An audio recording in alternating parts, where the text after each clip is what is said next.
Chapter 21. The afternoon the police came for Joe, Michael, as usual, was on duty at the pool. He would be relieved when the Labor Day weekend was over and he no longer had to come here, because the word was out. The bullet that had killed Charlie Ward had come from the Mackenzies' backyard on the day of Michael's party. The police were questioning everyone who had been there. For 3 days now, people had been coming up to Michael while he was supposed to be watching the swimmers, wanting to know if he knew who had fired the fatal shot. But no one dared to come right out and ask him if he had done it. He felt as if everyone were watching him, waiting for him to make a false move. His lifeguard stand was beginning to feel more and more like the witness stand in a courtroom trial. Even worse, he found he could no longer sit on his stand, watching those in his charge, without his eyes coming to rest on the people whose lives he had in some way managed to screw up. Darcy came to the pool sometimes, but usually stayed huddled in the middle of her group, refusing to look at him. Amy showed up once in a while, on unbearably hot days when the air was so heavy that it was difficult to breathe, but she hadn't been there since the car accident 2 days earlier. If he closed his eyes, he could still see the police shoving Joe into the back of their cruiser. The scene was as vivid as if it were happening all over again that very minute. The emergency squad had arrived right after that, and the medics had ushered Amy, who kept insisting she was fine, into the back of the ambulance.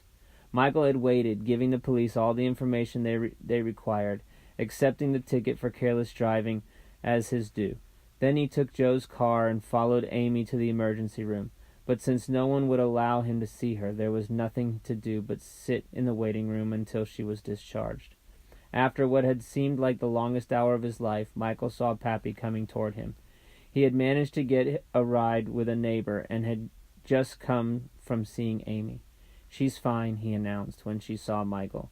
"A few minor cuts is all. I'm going to take her home." Michael was relieved to hear that she was okay. "Can I see her?"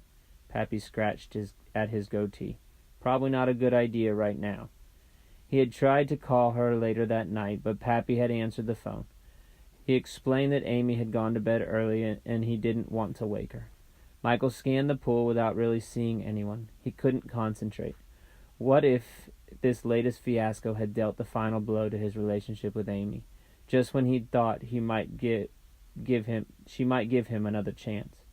He shifted uncomfortably in his seat, then reached for the sunblock to put on his nose.